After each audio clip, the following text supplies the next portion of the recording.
Nick de Bois. Mr. Deputy Speaker, may I just use some valuable seconds to take this opportunity for a decent moment in this difficult debate to say congratulations to the member for Lewisham East on her recent wedding, and I'm very sorry her honeymoon was interrupted.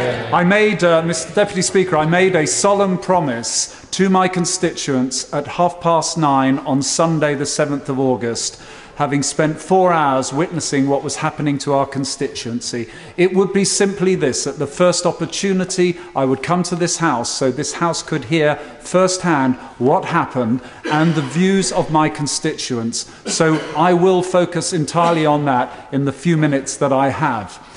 It is important to me that these views are represented because I think they also are reflected elsewhere.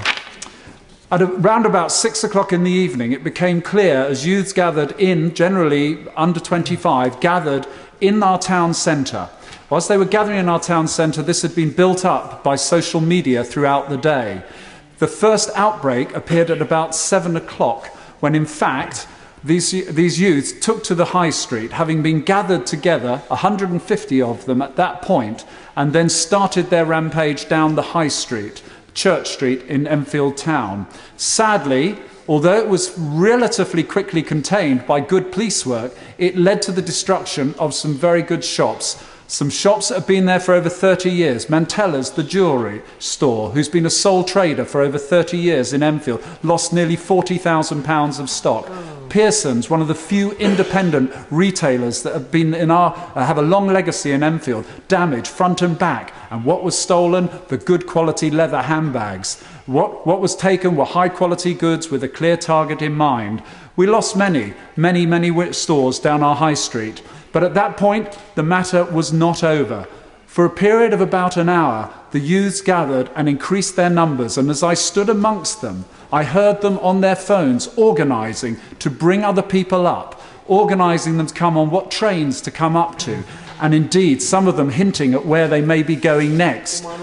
I will. I'm very grateful. Was my honourable friend aware that there were riots recently in Spain in a holiday resort, and the police used very robust tactics? We've heard talk about water cannon, but they used rubber bullets. Do you think those people who were rampaging through his constituency, if they'd have seen pictures on the TV of rubber bullets or cannon being used, they would have had the incentive to go out and do copycat crimes?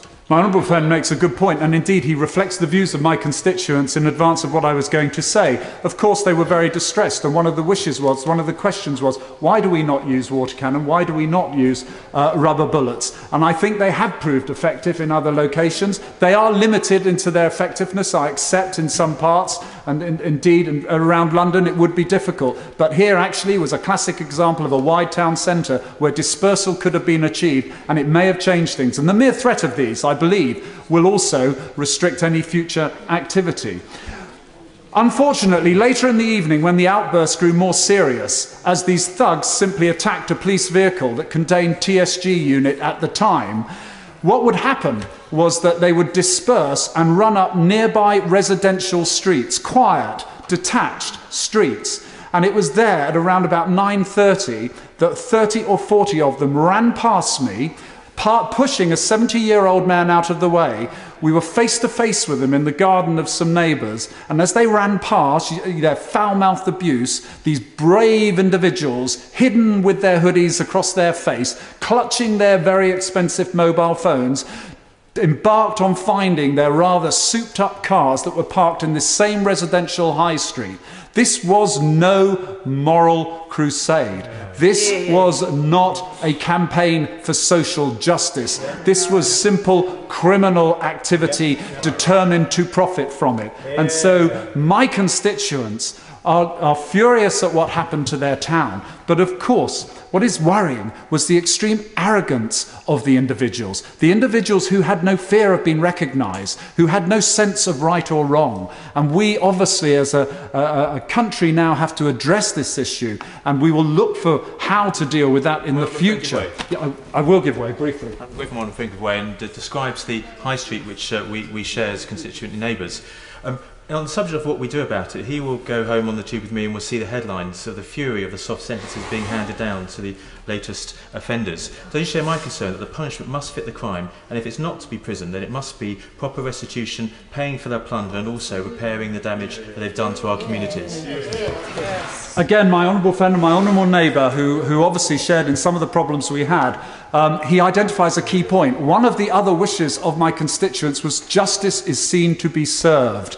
And it is not unreasonable for them to accept that these youths and thugs that were out that day receive custodial sentences, and that indeed that they are put to good use to repair some of the damage that they have done. We must take them out of this cycle of crime, and we must make efforts to reform them, to lead them not into a cycle of crime. As I move towards the end of my time, let me, if I may, just focus on 3 questions that I have. I would be grateful for answers. Enfield Town, the station, the railway station ends at Enfield Town.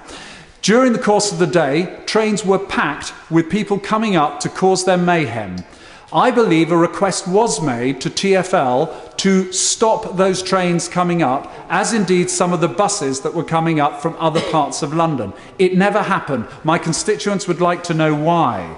Also, we believe that whilst the vast majority of these criminals were not from in Enfield, as was evidenced firsthand by myself, we believe that if we share information from CCTV cameras and the YouTube with both the education authorities and the police, they work together, we can identify more.